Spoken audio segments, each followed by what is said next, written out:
All right, so let me sip some tea like that, you see. So most of my videos have been talking about how invulnerable pilots are, how perfect they are, how they seem to get everything right, how they follow the rules, how meticulous they are. But I still want you to understand the other side of flying, that these pilots are human beings. They have families, they have friends, they have associates. They also go through the same problems you go through. No two ways about that. No two ways about that. They go through the same you go through. Okay.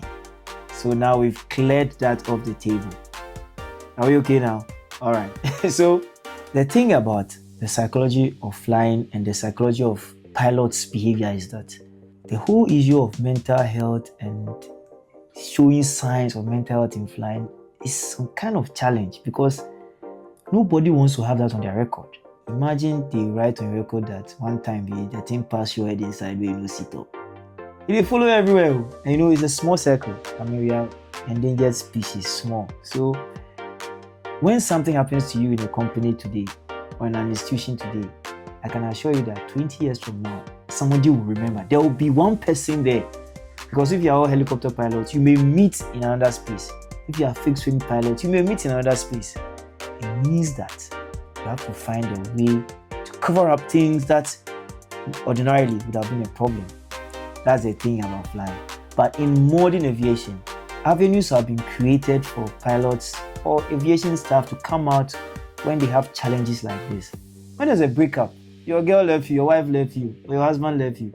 When you have a financial issue, if you have a legal issue, or you cannot pay your rent, that's just by the way, you have avenues where you can, speak out, mostly anonymous, and the psychologists can help you.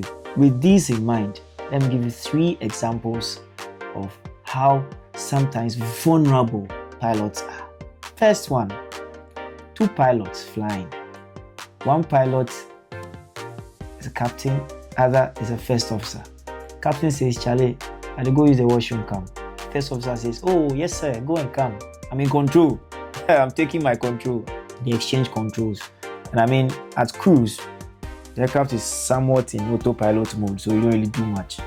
Mostly reporting points. Captain gets out of the cockpit, uses the bathroom, comes back, cockpit door is locked from inside.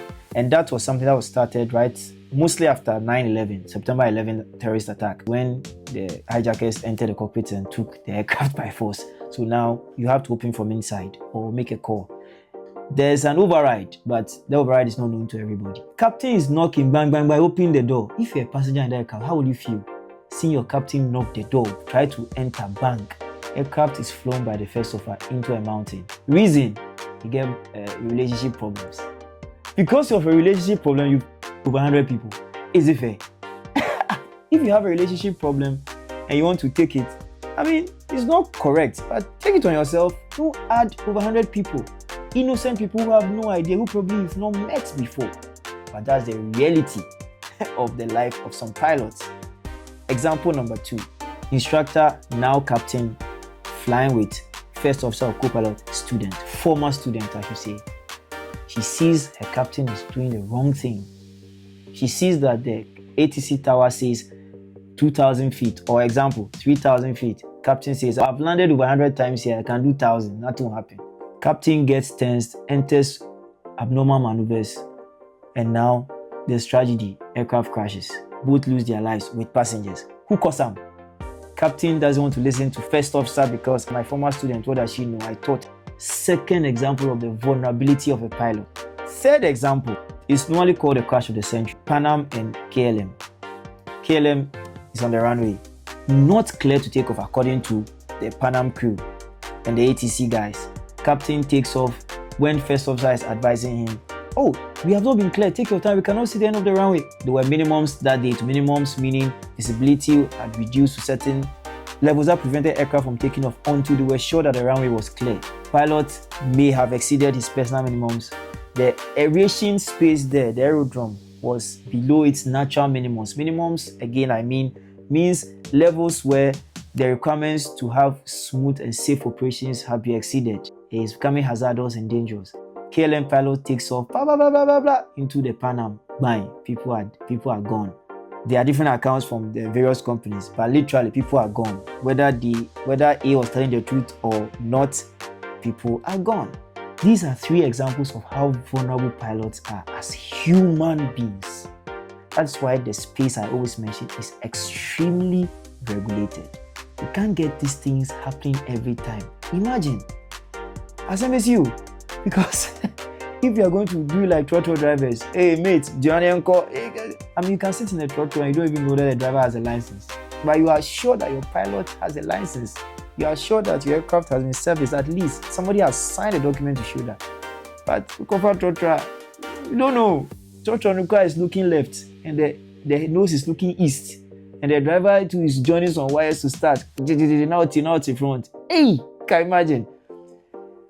These human behaviors, that's just by the way, these examples just show that pilots are human. They are susceptible to the same human feelings you and I have. The only thing is that as pilots, we are expected to do so much and are expected to hide some of the things that affect us psychologically, because it can affect you in your career. That is why we have what we call hazardous attitudes and their antidotes. The regulators in the space and the organizers of the space came out with these 5 hazardous attitudes. I mean, there may be more, but variations of what we already have. These attitudes are seen in every human being. You have at least 2. Some have to do with anti-authority. I won't do like some women. When they say sit down, you sit down. Yeah, anti-authority. There's also what we call impulsivity. Do before it. I didn't make a wrong. Impulsivity. Punching the wrong button or taking the wrong action without thinking through. It could be right though, without thinking through. Invulnerability. Oh, me, I'll never crash. Me, I have some pastor pray over me every time. I'll never crash. No, me, never. Invulnerability. Macho. I can do it. Me, I can turn the aircraft upside down. Me, I can use 20 minutes to get there. When you know it's 1 hour 30 minutes. You know, I can fly 60 degrees. Me, I'm a champion. When you know that it's 30-degree maximum. Macho. And there's resignation. I think I can't do it. I've given up. These attitudes are in every human being, and pilots are human beings. So you expect that the pilots also go through challenges like this. It is normal. However, pilots are taught the antidotes. These attitudes are mostly discovered when you are doing your flight training. Your instructor will see. So it is your instructor's duty to suppress this attitude and help you understand that you have it and then find an antidote to it. And yes, you get problem. Ubenya problems, because behavior, I say, it will come out. You can pretend in the beginning, but you can't do much about it. That is the thing about flying. The behavior and that unfortunately is how it is. Okay, so we are finished with that one. How do we solve these things? Anti-authority. Follow the rules. Nobody is above the law. There's a saying that aviation regulations are written in blood. Yes, the aviation regulation book keeps getting bigger and bigger because anytime someone makes a mistake, something is revised and we add it to the book because that's what we are taught to do. If you're impulsive, you must think before you do. So there's a story where the crew were flying, normal flight, cruise, then one engine went off, boom, on fire. Then the aircraft nowadays have a self-extinguishing system. So the extinguisher turns off the fire. The fire was on the left engine, engine 1. It goes off, boom. So they have only engine 2 running, which is okay. They can land with engine 2 alone. I mean, they were in the area, they could have gotten a nice airport to do a nice descent to land. Out of impulse, captain was flying, co-pilot was monitoring. Co-pilot unfortunately turns off the working engine. Now you have to relight. Relight means restart. Asamesi, how can you do that?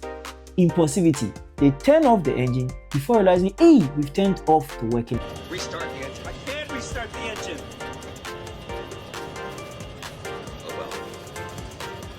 I shut off the wrong engine. So there's what we call do and read and do. In all those things, you must confirm. So he should have confirmed that this is the engine going off, engine 1, because we've extinguished it.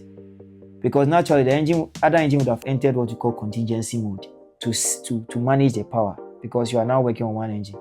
But oh boy, panic. I'm sure the captain will why she. Hey, if you're a passenger in this aircraft, this one the nearer might go to you. They could still land with, glide to a safe space, but the risk would have increased because now you have no engine. But if the guy had thought through, he would have avoided that impulsive behavior. So you must take your time, think. Thinking doesn't mean you'll sit down there 5 hours and think. It means that quick, you confirm. That's why you are 2 or 3. You confirm before you act. But it should be in record time. Not that hey, what do wrong one? No. Engine 1 going off. Confirm engine 1. Good. Engine 2 is working contingency. You are sure. That's how it works. Third one, invulnerability. I'm the only religious person. Media or change.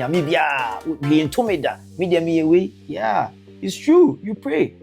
But I don't think you are invulnerable. Even the Christians who say that, some Christians who say that the Christian's path is not promised to be smooth. Yes, or bread rough. Hey, how can you come and die at 33? They put nail in your hand like this. Pine. Hey, will you allow that? Stephen, stone him. Someone was crucified upside down. Somebody was fried. I think this is John the Revelator or something. They fry him. Charlie, they all had God. That's just by the way, small preaching. See, I'm a good guy. But now to what we are talking about. Invulnerability. Nobody is immune to disaster or tragedy. Everybody. Personally, I've had my fair share of tragedy this year. Everybody is subject to that thing called tragedy. You are not immune to it. So if you are there thinking that, you are lying to yourself. So as a pilot, invulnerability is something that you must understand that it can happen to you. It can happen to you if you do not follow the rules and if you are impulsive. It can happen to you. So you prepare, you follow the rules and make sure that structures, procedures are followed. I can do all things through Christ who strengthens me. Amen to that. But know that there are rules, there are regulations, there are minimums, there are maximums. You don't fly the VNE. VNE means the highest speed that you can fly the aircraft. Beyond that, you are stressing the aircraft or you are creating a hazard. Then you're also a champion. The route is 1 hour 30 minutes. You say you do it in 1 hour 15. And pilots have that thing that when they see their colleague pilots, they want to show them that I did. I'm around. I have the skill. But we all train the same way. The lines, there's no first, second, third in the license. If the license, the license. It's not like your license is A or B or C. In your car na yamao, license A. We have grades obviously, like commercial, ATPL and all. But it's still the license. There's no ATPL grade A, ATPL grade B. I don't know if there is, but there isn't for now. If the future they will do, that is their matter.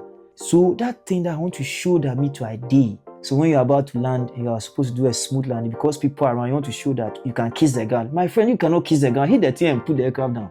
The safe landing is the one that you can walk away from alive. That's all. It's not even about the aircraft too. Once you can walk away alive, you have landed safely. So please, I beg you, the Macho is something that we really have to work on. I have nothing to prove to anybody as a pilot. David. No. That one, then you'll be asking, put your plane. Come and put it down nicely. The next is resignation. When something happens, you easily give up. That one too is no good. Because if you are commanding the aircraft, you must have control. The aircraft does not fly, you fly it. Even if it's automated or there's AI or whatever, you turn the buttons. So it is very important that you don't resign. Those who resign are those who easily give up. If you are training as a pilot in the military, my brother, by the time you finish, hard rough. Because you cannot resign. Because when you are training for combat or you are training for a special operation, you must have the ability to soak. You must be able to soak like Gary. Or if you pour water on rice and leave it without cooking it, soak the water. You should be able to soak. Pilots fly for emergencies. Pilots don't fly for normal operations. You fly for emergencies. So if you're not able to soak, if something actually happens, my brother, you'll be in trouble. My friend, you'll be in trouble. So you are trained deliberately not to resign. Learn to take the action. But don't be impulsive. Don't feel like it cannot happen to you. Don't feel like you don't have to follow the rule. And don't feel like you can do it too much. No. You have to find a way to find a solution to the problem. If you notice, these hazardous attitudes are connected one way or the other. That's why I said that for every human being, it's at least 2 You have it, I have it, everybody does, and we know. Yes, we are managing it as human as we are. It's not to Accra to Adenta to Accra, Adenta to Accra. But still, he needs the money. I know. Sometimes it can save me, but he knows that the vehicle is not registered. He knows that the tire is shaking. He has seen that the tire is shaking. One time I took some ride be like that. I don't want to mention the name of the company. Where I rated them like poor. When the vehicle came, east and then 9 west. So we are going to fix the tire where I am supposed to stop. And I said, how about if we don't get there? May Kasabi, may Hano.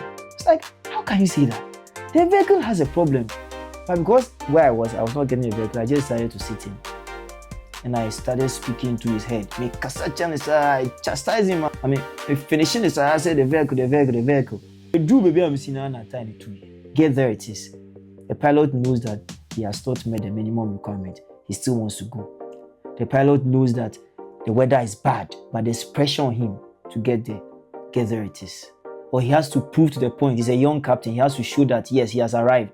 So Get-There-Itis. He has to show his bosses that he can do it. Get-There-Itis. There was a story of one country, I don't want to mention the country, where in their military, the co-pilot was a captain of a flight with the president and some big men from that country. Then the captain at the time, who was the co-pilot's boss, a senior military man, a senior pilot, refused to land at an airport when there were minimums, and then he realized the conditions were not good, so he returned. When that captain returned, his career suffered. Fast forward, that co-pilot became a captain and was supposed to fly to a similar location. When he got to that place, now the captain, guess what happened? He remembered what happened. This guy went, he didn't land, and he returned and had a problem with his career. What would I do? What should I do? What can I do? Now look at what happens. A pilot or the captain attempts to land beyond minimums. Tragedy. Everybody is gone. Get-There-Itis. All these things show how vulnerable we are as human beings. Yes, there are certain factors that can lead to some of this hazardous attitude, even the Get-There-Itis, like external pressure, company pressure, family pressure. Yes, but that is why we talk about it and we study it, and the pilots are trained to deal with it. Every pilot on the surface of this earth who has gone through a proper flight school is trained on how to deal with these things. The next time you sit in an airline, tell me, will you be confident in the pilot knowing all these things, or will you be worried? Let me know. Don't forget to like, share, and subscribe. Cheers, HeliPilotGh.